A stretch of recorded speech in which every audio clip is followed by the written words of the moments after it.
Inilah kotaku, Bojonegoro. Kota yang diapit pegunungan dan perbukitan, dikelilingi hutan dan persawahan.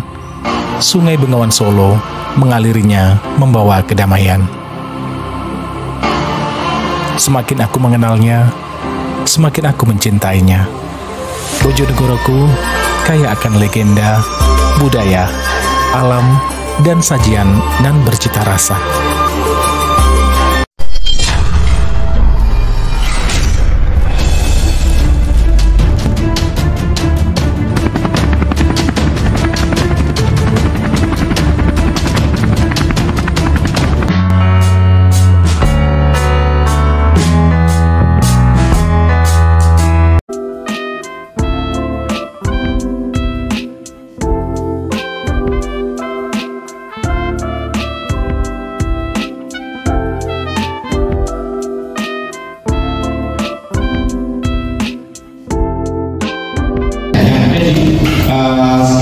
sekitar sekolah sini. Nah, ini apa yang kemudian kita kembangkan terkait dengan topik tadi. Kita harus kembali kepada materi yang ada. Kalau kita berbicara kebencanaan ini, sebenarnya materi yang paling dasar itu apa? Jadi guru itu nanti beberapa mapel melakukan perencanaan gitu. Dia nanti melihat dari sisi masing-masing, dari geografi bisa dipelajari sisi mananya, sosiologi yang bagian apa. Misalkan kalau dikaitkan dengan mapel sejarah itu di mananya? Pak, bingungan. Kalau sejarah di posisi mana? Kalau masih sosiologi tadi kan masih nyambung. Tapi kalau sejarah kita kaitkan sama apalagi nanti kasusnya kan sudah teringan.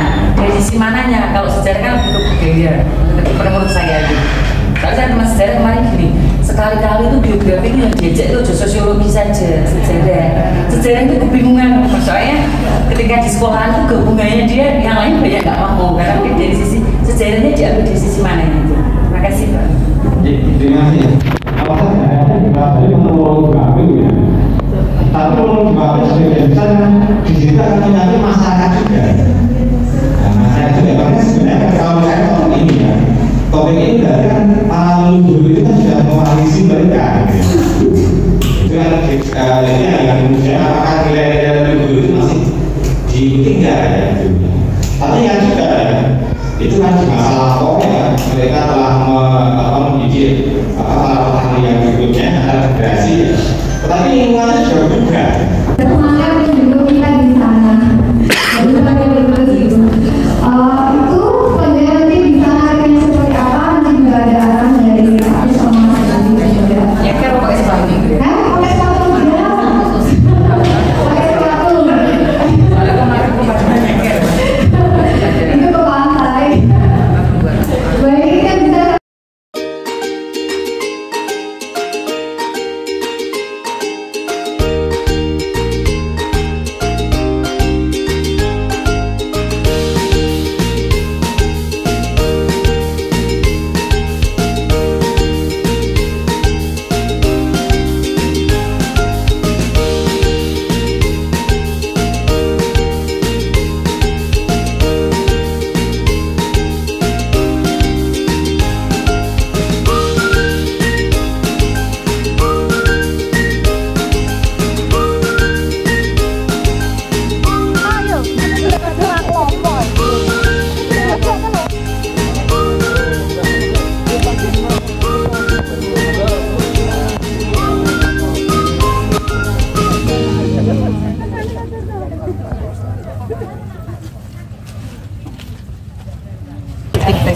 Tikusan RT 2. Boten berat toh Bu niki Bu? Boten. Siapin 6 tunggal. 6. Masya Allah. Tinggal tikusan mulai tahun pinten? Tahun 82. 82. Dari tahun Berarti 42. Berarti sudah 42 tahun. 42 tahun. Kampung Iki kagem napa Bu?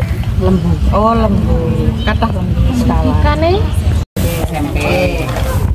Pekerjaan utamanya apa Pak? Enten tani. Tani nggih. Tani terus Jualan bakso nggih. oh nggih jualan bakso. Ngapunten nggih patang pendapatan per bulan iki pinten? Sing Tani to napa niku? Nggih sing pendapatan pokoknya nggih. Sing tanine pindah. Sing tani nggih. Sing tani kurang lebih ya 1 bulan nggih Pak. Satu musim. 4 bulan ya. Sing 4 bulan. 3 bulan, 4 bulan. Oh 3 bulan itu kurang lebih 1,5 juta. kurang lebih 2,5 juta 2,300 2,150 7 baju 4 kok. 3 bulan 4 bulan. Panen 3 kali Itu ya, Pak. 4 bulan. Ini sekitar 20 Panennya hari. nopo ya Pak? Tanam tembako atau mboten? Enggak. Pantun. Iya kan. Oh, tengah SMP. Iya, kalau dulu zaman mbah saya itu Niku sampingannya setunggal ulang tidak Pak? kan sampai program dulu Ya, dari kurang Mbah Rosela itu Pak. Pernah pernah. Iya, pernah Pak. Juga dulu Malah kesampingane. sebelum Padahal 4 bulan ya Pak? obat ini harus. Saya kalau waktu Ya, orang dua ini cabang dua. Oh, sebenarnya tak boleh. SMP sama Kalau ini mau dulu itu kalau jadi gini. Nggih. masa Mboten kan gini tiang-tiang Beneran. aku Ya, bentar. Tempatnya sebelah. kemarin saya juga sempat diskusi ada Aset menjadi hak milik Pak. ya program itu Pak. Ya rumah. Saya memang harus dari pribadi saya harus mencari Mas. program. Pak. Nah, ya, ada motor. Nah, ini kan desa kita kan sudah Lahan sama lahan ya Pak ya.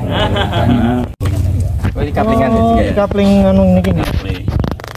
Kalau menurut geografi dia Pak Inung alih fungsi lahan diperbolehkan apa enggak? Kalau lahan tidak produktif itu mungkin bisa. Kalau ini nggak produktif, kalau ini nggak produktif, nah ini sekarang sebelumnya kita lihat dari ketinggian lahan. Ayo, ya toh. Lahannya kan tinggi, pengairannya kan repot. Nah kalau buat tegalan itu mungkin bisa. Nah, biasanya tegalan itu kurang produktif. Tapi ini sudah berubah statusnya. Ini sudah lama. Lama ini. Oh gitu.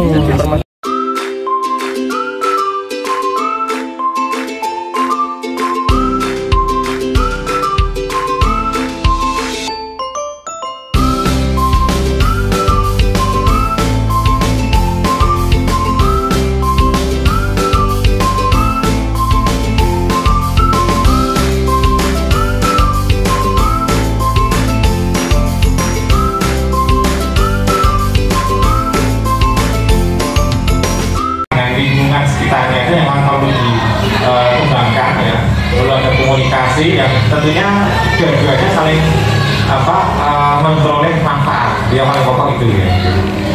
Ini memang harus menjadi bagian dari kehidupan pendidikan dan lingkungannya dari satu kesatuan ini, kesatuan masyarakat yang saling bekerja sama. Nah, untuk Bapak Ibu Guru, kalau Anda lihat ini kan baru sebuah topik ya yang akan kita bahas ya. Tapi ketika kita ke lapangan topiknya sudah banyak. Nah ini kita itu sebenarnya berangkat dari gejala topik kekeringan Pak Iwan gitu. Ya kekeringan itu ternyata di sini tidak semata kekeringan saja. Ternyata kalau ini ada smart village. Wah ini orang sosiologi, orang ekonomi ya. Karena menengah atas, maka kita agak sedang. Tapi kalau sama juga di bagian tinggi. Nah, kira-kira begitu ya. Nah, sekarang kalau Pak Malang maksudnya apa? SMP. Berarti? Benda. Terus? Guru berikutnya? Tidak sama Wah, berarti tidak juga. Kita sepakati dulu 3 saja ya. Dan kalau tidak sama tadi ya termasuk rendah gitu ya. Terus kalau mau 4 kali ya Pak sangat rendah, tinggi sangat tinggi gitu ya. Tapi kalau kita tidak sepakati di awal, tinggi dan sedang gitu aja, maka ini masuk rendah juga. Yang ini SMP rendah. saya rendah juga. Yang berikutnya SD. SD berarti masuk ke rendah juga. Nah, Bapak Ibu sudah mengajarkan sebagian kemampuan literasi kepada siswanya. Nampaknya inilah yang nanti akan mewarnai literasi numerik di mapel-mapel non-sains. Ini ketika dia mengolah data, kemudian dari data ini dideskripsikan datanya, inilah kompetensi yang harus diberikan oleh Bapak Ibu sekarang. Karena kan ada keterampilan literasi numerik. Kalau kita kemudian melihat ini kayak apa sih numerik di kita? Kalau di IPA, kemudian di matematika sendiri kan biasa. Tapi bagaimana membawa literasi itu ke dalam mapel kita? Nah ini yang Bapak Ibu bisa, ini adalah pengalaman sebagian kecil saja. Ketika siswa kita itu mampu menerjemahkan data yang Bapak Ibu kumpulkan tadi, atau mereka nanti ketika mengumpulkan data, kemudian menerjemahkan, mendeskripsikan masing-masing makna 1, 2, 3, 4 dan kemudian prosentase, itu adalah kemampuan literasi numerik dasar untuk geografi. Juga sosiologi, karena yang dibahas seperti yang disampaikan oleh Pak Alur ini adalah irisan sosiologi bisa, geografi juga bisa. Nah, untuk seperti ini gimana? Apa yang dilakukan yang pertama kali adalah Bapak Ibu memutuskan di sekolah masing-masing memetakan konsep esensial di masing-masing ini di masing-masing mapel. Boleh nggak usah janjian dulu, tapi Bapak Ibu harus menyelesaikan analisis CP itu sampai ketemu ketika nanti di pemahaman konsep ini apa sih materi esensial yang berkaitan dengan pemahaman konsep itu. Kemudian yang kedua, keterampilan proses apa yang dibutuhkan. Nah, berarti yang nomor 1 yang harus dilakukan oleh Bapak dan Ibu adalah memetakan konsep esensial. Pemetaan konsep esensial ini masing-masing saja Bapak Ibu, karena CP-nya kan beda-beda, sama-sama di fase E tapi beda. Silakan, karena ini yang juga menjadi karakteristik Kumer itu adalah ada penyederhanaan dalam materi esensial yang harus dibelajarkan kepada siswa kita di masing-masing fase, iya kan? Jadi ada penyederhanaan. Jangan mencari lagi seperti K13 Bapak Ibu. Bapak Ibu diberi kemerdekaan untuk menentukan materi esensial apa yang harus diberikan di kelas 10, baik geo, kemudian sosiologi. Bu, mereka dicontekkan silakan. Kalau misalnya ya di MGMP ini menetapkan kalau geografi fase E, maka materi esensialnya ini ya silakan disepakati. Mau berdasarkan sekolah sendiri boleh. Karena sebetulnya seperti yang saya omongkan dulu, yang namanya Kumer ini automatic promotion Bapak Ibu. Artinya misalnya kalau di SMA 1-nya 5 itu mau esensialnya ini loh materinya, tapi di Bono beda lagi, boleh itu loh kemerdekaan guru di sini. Nah kalau di K13 revisi kan sama semua. Nah karena sebetulnya prinsip yang pertama tadi automatic promotion, kemudian yang kedua teaching at the right level untuk kurikulum merdeka. Jadi kalau automatic promotion itu kan semua siswa harusnya naik Bapak Ibu, karena kan tidak ada KKM sekarang, ya kan? Yang ada hanya kriteria untuk ketercapaian TP. Nah TP-nya kan ibu bapak yang menentukan. Nah berarti yang membelajarkan juga bapak dan ibu gitu. Yang kedua, prinsipnya Kumer itu the right teaching at the right level. Artinya apa? Artinya sekarang kita mengkondisikan itu bukan karena klasikal, bukan, tetapi kemajuan peserta didik di kelas. Maka ibu, bapak dulu tidak pernah mengenal pembelajaran berdiferensi. Kenapa sekarang ada? Nah, karena itu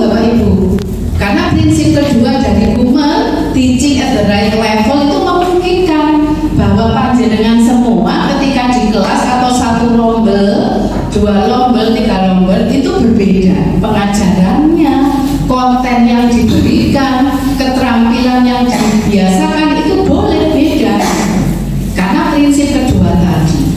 Nah, sebetulnya ibu bapak guru dipermudah sekaligus dipersulit.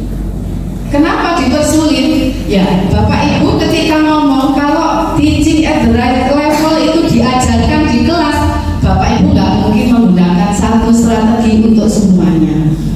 Bapak ibu tidak mungkin merange LKPD satu untuk semuanya, karena pasti dalam satu kelas ada perbedaan, kemajuan peserta didik itu beda-beda.